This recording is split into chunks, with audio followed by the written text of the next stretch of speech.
So hi everyone, good morning all of you. So आप लोग में से कमेंट है कि ये क्यों दिख रहा है यहाँ पर accept allocation option time over, या यहाँ पर नो अपकमिंग शेड्यूल अवेलेबल। ठीक है, तो ये क्या प्रॉब्लम है? अब ये दिक्कत क्या है भाई, देखो समझते हैं। तो सबसे पहले हम चलते हैं अपने पाटलिपुत्र यूनिवर्सिटी की ऑफिशियल साइट पर। ठीक है, हम आते हैं यहाँ पर पाटलिपुत्र यूनिवर्सिटी। जब पाटलिपुत्र यूनिवर्सिटी पर आते हैं तो यहाँ पर आइए और इसमें अपना समर्थ पोर्टल, जो कि समर्थ दे रहा है बहुत ज़्यादा, उसको कैसे ही छोड़ा जाएगा। अच्छा, नेट स्लो है। सो यहाँ पर जब हम आते हैं तो समर्थ में जब जाएंगे, मतलब देखो यहाँ पे जो नोटिस आया है वही उसके पीछे का रीज़न है। आप कहिएगा नोटिस कैसे पीछे का रीज़न हो गया, दिखाते हैं। ओपन होने दीजिए। यार सुबह सुबह ज़ोर से नहीं बोल सकते हैं, मतलब इतना सुबह सुबह 7:22 पर वीडियो बना रहे हैं। और आप लोग में से जो स्टूडेंट परेशान है, ज़्यादा परेशान मत होया करिए, रिलैक्स। क्या है यार, थोड़ा नोटिस ओपन करते हैं। देखो अब चलेगा नेट, इसको दूसरे जगह से कनेक्ट कर दिए। अरे चल जाए भाई। तो देखो यहाँ पर जो ये 19 घंटा पहले आया है, यही उसका रीज़न है, और कोई दुख का बात नहीं है। देखो ये आप लोगों का नोटिस है, और ये नोटिस में बताया गया है कि जो 6 तारीख को डेट था, जो 6 तारीख को डेट किसका, सेकंड मेरिट लिस्ट एडमिशन का, वो जो है अब 8 तारीख हो गया है। समझ में आया? जो 6 तारीख था वो हो गया है अब 8 तारीख, और कॉलेज वैलिडेट करेगा 9 तारीख तक, 9 तारीख को। तो अब उस पे क्यों दिख रहा है ऐसा? देखो ये जब मेरिट लिस्ट आया था, तो ये सेकंड मेरिट लिस्ट जब आया था तो यहाँ पर 6 तारीख तक का ही डेट था कि 6 तारीख तक आपको जो है मतलब 3 दिन में, रिमेनिंग 3 डेज़ में जो है मतलब डेडलाइन यहाँ पे कंप्लीट हो जाएगा। और यहाँ पर दिख रहा था कि आप एक्सेप्ट कर सकते हो, लेकिन आफ्टर 6, आप 6 तारीख के बाद जो है कि एक्सेप्ट करने का टाइम ख़त्म दिखा रहा है। ऐसा क्यों है?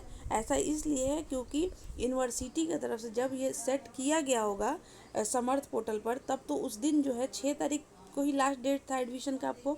लेकिन अभी क्या है, कल नोटिस आया है, और नोटिस में क्या है, अब 8 तारीख हो गया है। लेकिन वहाँ पर नोटिस तो दे दिया ये लोग, लेकिन यहाँ पे देना, यहाँ पे भूल गया कि अच्छा जो बच्चा नहीं लिया है, 2 दिन डेट क्यों बढ़ा है? 2 दिन डेट इसीलिए तो बढ़ा है कि स्टूडेंट एडमिशन नहीं ले पाया है।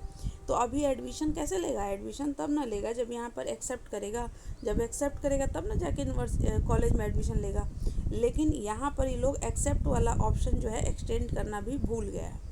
तो बहुत भूलने की बीमारी है। तो जो है ना, यहाँ पर क्या होगा, अब 10 बजे के बाद वेट कर लीजिए कि 10 बजे के बाद शायद अपडेट करें, तो यहाँ पे फिर से एक्सेप्ट करने का आपको एलोकेशन का टाइम आ जाएगा। और यहाँ पर दिखने लगा गया, क्या दिखने लगेगा कि 8 तारीख तक लास्ट डेट है। समझ में आया? बाकी और कोई दिक्कत नहीं है, सब कुछ नॉर्मल है, बिल्कुल नॉर्मल है। ये बस ये जो सेटिंग था, ये 6 तारीख के संदर्भ में किया गया था, तो यहाँ पर 6 तारीख तक दिख रहा था। जैसे ही 6 तारीख ख़त्म हुआ, मतलब कल शाम के बाद ही, तो यहाँ पर एक्सेप्ट एलोकेशन टाइम ओवर दिखाने लगा कि अब टाइम ख़त्म हो गया। लेकिन नोटिस तो पहले ही आ गया था। तो जो व्यक्ति, जो टीचर, जो महान व्यक्ति नोटिस बनाए थे, वही व्यक्ति जो है यहाँ पर भी इन लोग को अपडेट कर देना चाहिए था। तो अब जो है 10 बजे के बाद जो है खुद ही अपडेट हो जाना चाहिए। फिर आप लोग एक्सेप्ट कर लीजिएगा और अपना एडमिशन लीजिए। बाकी थर्ड मेरिट लिस्ट, अब जो भी है थर्ड मेरिट लिस्ट आएगा लगभग 10, 11, 12 तारीख को आने का संभावना है। दूसरा चीज़, आप लोग स्पोर्ट एडमिशन वाले जो स्टूडेंट, जैसे मान लीजिए कि एक ही स्टूडेंट, अब ये तो नहीं लिए, अपना एडमिशन नहीं लिए अभी तक, और अभी एडमिशन लेने का मूड भी नहीं है इनका, तो ये क्या करेंगे, इनको थर्ड मेरिट लिस्ट में क्या नाम आएगा? नहीं, थर्ड मेरिट लिस्ट में उन बच्चों का नाम आएगा जिनका अभी नाम नहीं आया है। समझ में आया? एक क्वेरी हम यहाँ पे और सॉल्व करना चाहते हैं। कल एक स्टूडेंट पूछे कि मेरा फर्स्ट मेरिट लिस्ट में आया था, लेकिन हम एडमिशन नहीं लिए, मतलब मेरा पहले ही कॉलेज मिला था लेकिन एडमिशन नहीं लिए, तो सेकंड मेरिट लिस्ट में नाम नहीं आया। हाँ बिल्कुल, फर्स्ट प्रेफरेंस वाले बच्चे जिनका पहला कॉलेज पहला फर्स्ट मेरिट लिस्ट में मिल गया था, वो बच्चों को सेकंड मेरिट लिस्ट में जगह नहीं मिला। सेकंड मेरिट लिस्ट में उन बच्चों को जगह मिला जो पहला कॉलेज छोड़कर बाकी जो कॉलेज आया था उसमें एडमिशन नहीं लिए, तो उन सबको सेकंड मेरिट लिस्ट में नाम मिला। इसी को कहते हैं auto slide up. Third merit list में नाम किसको मिलेगा? थर्ड मेरिट लिस्ट में नाम उन बच्चों को मिलेगा जिनका नाम अभी तक ना, मतलब जिनका नाम सेकंड मेरिट लिस्ट में नहीं आया है, उनको मिलेगा थर्ड मेरिट लिस्ट में नाम।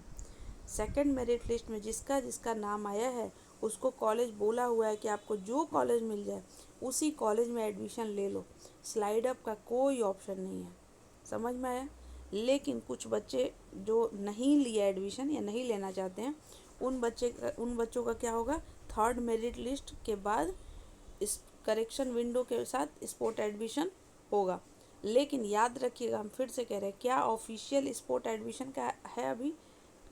अभी तो ऑफिशियल तो नहीं है। अभी तो बस यही बोला गया है कि अगर जो बच्चे सेकंड मेरिट लिस्ट में नाम दिया गया है कॉलेज में और नहीं लोगे तो एडमिशन से बाहर कर दिए जाओगे, यानी कि थर्ड मेरिट लिस्ट से बाहर है, मतलब मेरिट वाइज ख़त्म हो जाएगा। लेकिन स्पोर्ट एडमिशन होगा, इस बात का 99% चांस है। इसलिए क्योंकि देखो सीट भी बहुत ज़्यादा है, बहुत सीट है, और बहुत सारे स्टूडेंट हैं जिनका फॉर्म में गलती है, चाहे कास्ट गलत हो, नाम गलत हो, फादर नेम, मतलब सब्जेक्ट, कैटेगरी, बहुत सारा चीज़ बदलना हो। तो आप 100% मान लो यार कि करेक्शन विंडो ओपन होगा और फिर से कॉलेज चुनने का मौका ज़रूर मिलेगा और फिर मेरिट लिस्ट आएगा। वही प्रोसेस है स्पोर्ट एडमिशन, बट ये तभी होगा जब थर्ड मेरिट लिस्ट के बाद। बाकी समर्थ पोर्टल जो करे, देखा जाए आगे आगे होता है क्या। और सीट बहुत है, सो होप मत छोड़िएगा। Thank you. और वीडियो को यार प्लीज़ सपोर्ट करो, आप लोग लाइक कमेंट करो। देखो अभी हमको कुछ काम है, मान लो 8 बजे से हमको कुछ काम है, तो हम अपना ड्यूटी कर रहे हैं ना आपकी वजह से, तो आप भी अपना रिस्पॉन्सिबिलिटी निभाइए। एक लाइक कमेंट हाइप पे ऐसे क्लिक कर दीजिए ताकि आपको और बच्चों के पास पहुंच जाए। ठीक है, बाकी ट्रेन भी कह रहा है आप लोगों को। Thank you.